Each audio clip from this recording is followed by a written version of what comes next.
सिद्धार्थ को अच्छा नहीं लग रहा था कि लैला उसे आलिया की याद दिला रही थी। उसे आलिया चाहिए थी, आलिया का डुप्लीकेट नहीं। सिद्धार्थ की बात लैला के समझ नहीं आई।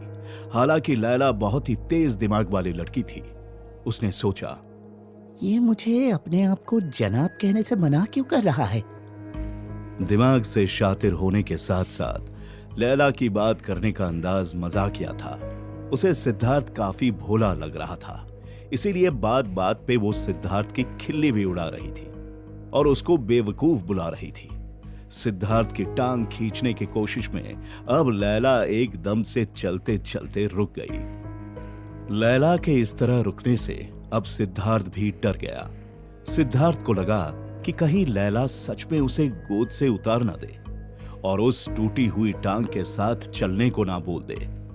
तभी लैला ने हंसते हुए कहा, चेहरा दिखो तुम्हारा। अरे चिंता मत करो, मैं तुम्हें मरने के लिए अकेला नहीं छोड़ने वाली। इसके बाद जब वो सीढ़ियों की तरफ जाने लगी तो सिद्धार्थ ने उसके मजाक का जवाब मजाक से दिया।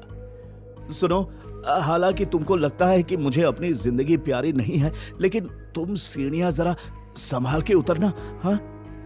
लैला समझ गई थी कि सिद्धार्थ उसकी टांग खींचने की कोशिश कर रहा है और बोली, तुम्हें पता है तुम बोलते बहुत हो। अगर तुम इतनी बकवास करने के बजाय चुप रहकर अपनी हरकतों के बारे में सोचोगे तो शायद तुम्हें पता चल जाएगा कि मैंने क्यों कहा था कि तुम्हें अपनी जान प्यारी नहीं। सिद्धार्थ कुछ बोलने ही जा रहा था कि तभी उन्हें ऊपर के किसी फ्लोर से बहुत तेज आवाज आने लगी थी। ये आवाज इतनी तेज थी कि उसके वाइब्रेशन से पूरी बिल्डिंग हिल रही थी, जैसे कोई भूकंप आ गया हो। यह आवाज सुन सिद्धार्थ डर गया, लेकिन लैला, उसे कोई फर्क नहीं पड़ा। जब लैला ने सिद्धार्थ को डरते हुए देखा तो बोली, अरे इतना घबरा क्यों रहे हो? जरूर यामिनी गुस्से में बौखला गई है और वो दीवारें और खिड़कियां तोड़ रही है। सिद्धार्थ ने राहत की सांस लेते हुए कहा, तब ठीक है, मुझे क्या। हाँ, शायद अगर वो मेरी हड्डियां तोड़ने लग जाए तो मुझे डर लगे। तभी लैला ने सिद्धार्थ पे तंज कसते हुए कहा, वैसे अगर अभी आलिया आ जाए और तुम्हारी दूसरी भी टांग तोड़ दे तो क्या तुम उससे फिर भी प्यार करोगे? ये मजाक सिद्धार्थ को बिल्कुल भी नहीं भाया, क्योंकि लैला ने आलिया का मजाक उड़ाया था।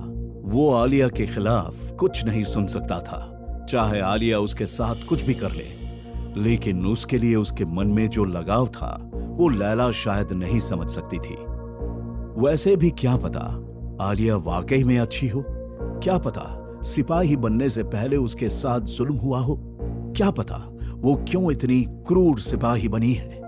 आलिया को लेकर सिद्धार्थ के मन में बहुत से ख्याल चल रहे थे, लेकिन वो ये भी जानता था कि इस वक्त उसे आलिया से जुड़े किसी भी सवाल का जवाब नहीं मिलने वाला। सिद्धार्थ की लेकिन ये तमन्ना थी कि एक बार तो वो आलिया से मिल उससे ये सब सवाल जरूर पूछेगा। तभी उन्हें उस वीरान बिल्डिंग से बाहर निकलने का दरवाजा दिखा। उसे देखते ही सिद्धार्थ बहुत खुश हो गया और एक्साइटेड होकर बोला, लैला, हम दरवाजे के बहुत करीब आ गए हैं, चलो जल्दी से बाहर निकलते हैं। लैला ने अपने कदम उस दरवाजे की तरफ तेजी से बढ़ाए, लेकिन ये क्या, कुछ देर चलने के बावजूद भी दरवाजे तक वो पहुंच नहीं पा रहे थे। उन्हें अब एहसास हुआ कि ये तिलिस्मी दरवाजा था। तभी लैला ने निराशा से कहा, दरवाजे अपने आप दूर हुआ जा रहा है, ये सब जादू का असर है। इस पर सिद्धार्थ निराशा से बोला, नहीं, जादू से तो मुझे सख्त नफरत है।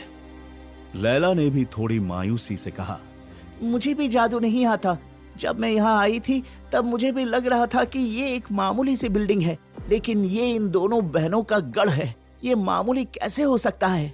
लैला ने अपने हाथ आगे बढ़ाकर उस दरवाजे को हटाने की कोशिश की तो उन दोनों ने दरवाजे की जगह एक बहुत बड़ी दीवार देखी, जो उन्हें अपनी सारे मुसीबतों से निजात पाने का हल लग रहा था।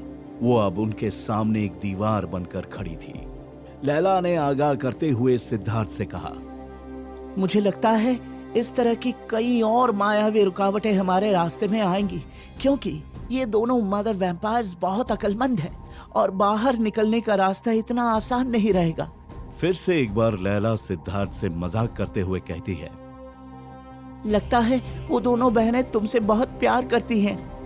सिद्धार्थ ने लैला की बात को नजरअंदाज किया क्योंकि वो कुछ और ही सोच रहा था। उसे अंशिका की बात याद आई जहां उसने यामिनी से कहा था कि तुम मुझे खुद को मारने पर मजबूर कर रही हो। लेकिन जिससे पहले सिद्धार्थ अंशिका को समझ के लैला को समझा पाता, बिल्डिंग के किसी कोने से बहुत बड़ी चीख गूंजी। इतनी बड़ी और तीखी चीख कि सिद्धार्थ ने अपने कान बंद कर लिए। ये चीख गुस्से या नफरत की प्रतिक्रिया नहीं थी, ये सिर्फ एक नाद थी। इस नाद के कारण छत का प्लास्टर टूटने लगा और फिर वहां एक बहुत बड़ा धमाका हुआ।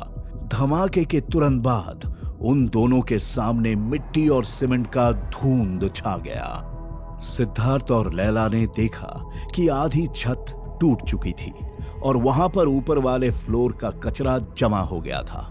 अभी सिद्धार्थ ने देखा ऊपर से उन्हें घूर रही थी वो नीली आंखें। ये वो आंखें थी जिनकी तलाश में सिद्धार्थ इतने समय से था। ये आलिया थी। फिर आलिया चलते हुए उनकी तरफ बढ़ी। उसका पूरा शरीर मिट्टी और कचरे से सना हुआ था।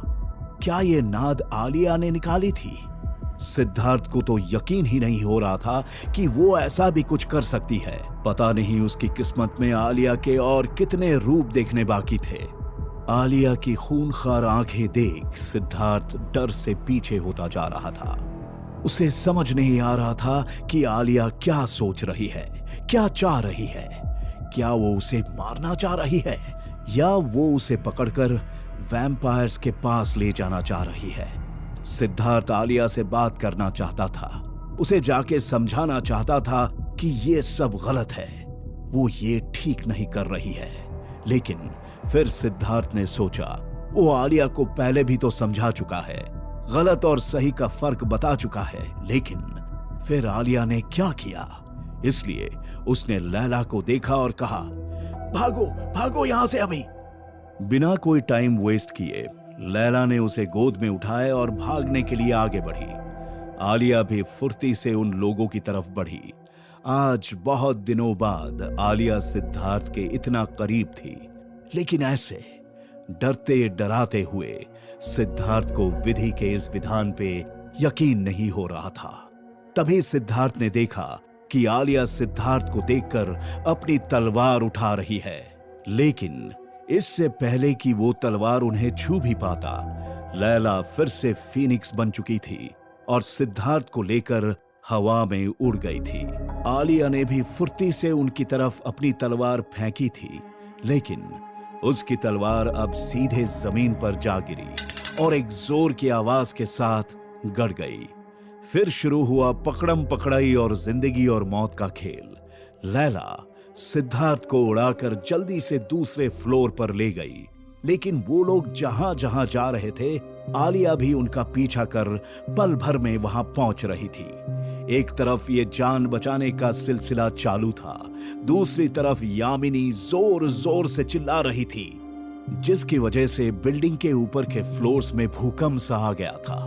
उस खुफिया बिल्डिंग में हर तरफ आतंक मचा हुआ था।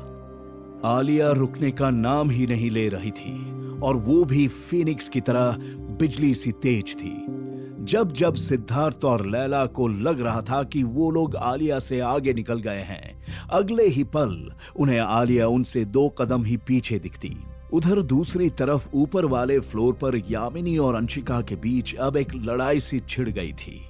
पूरी बिल्डिंग उनकी लड़ाई की वजह से हिल रही थी।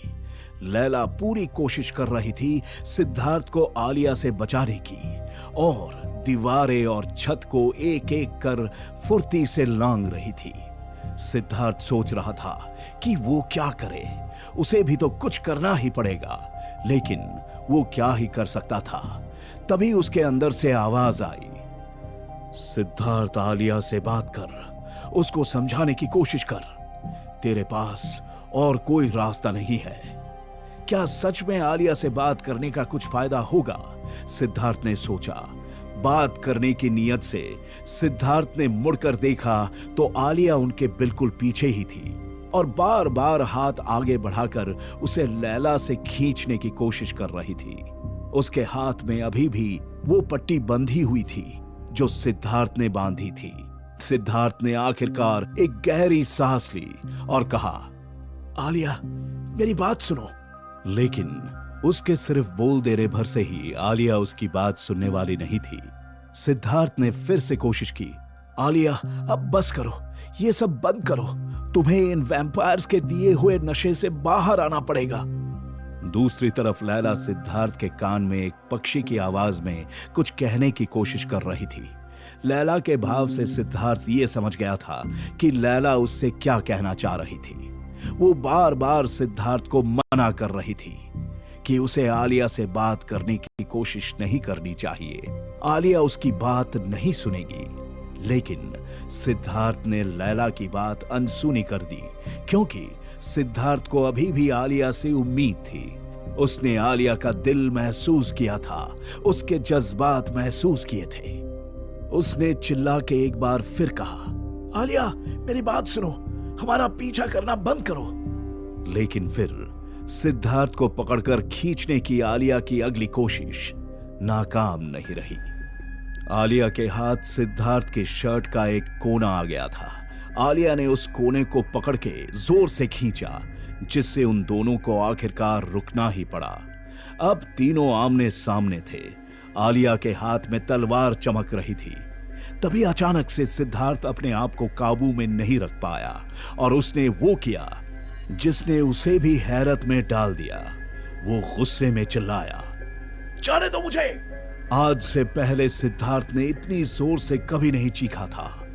उसे ऐसा लग रहा था कि उसके अंदर का जानवर जाग गया हो। उसके इस तरह चिल्लाने पे आलिया 2 कदम पीछे हट गई। सिद्धार्थ और लैला बिना एक पल गंवाए नीचे की तरफ जाने लगे। आलिया एक जगह सीधी खड़ी होकर सिर्फ उन्हें देख रही थी। नीचे के फ्लोर से जब सिद्धार्थ ने ऊपर देखा तो उसकी नजरें आलिया से मिली। एक पल के लिए सिद्धार्थ को आलिया की नजरों में वही भोलापन, वही मासूमियत नजर आई। लैला और सिद्धार्थ दोनों को ही यकीन नहीं हो रहा था कि सिद्धार्थ के कहने पर आलिया वाकई में रुक गई थी। लैला अब जल्दी जल्दी आलिया से बहुत दूर जाने की कोशिश में लग गई। सिद्धार्थ को अब एक उम्मीद थी कि जिस तरह आलिया ने उसकी बात सुन के पीछा करना बंद कर दिया था, शायद वो अब महफूज है। लेकिन नहीं, अभी तो खतरे बस शुरू हुए थे। क्या है आलिया का सच, प्यार या नफरत? जानने के लिए सुनते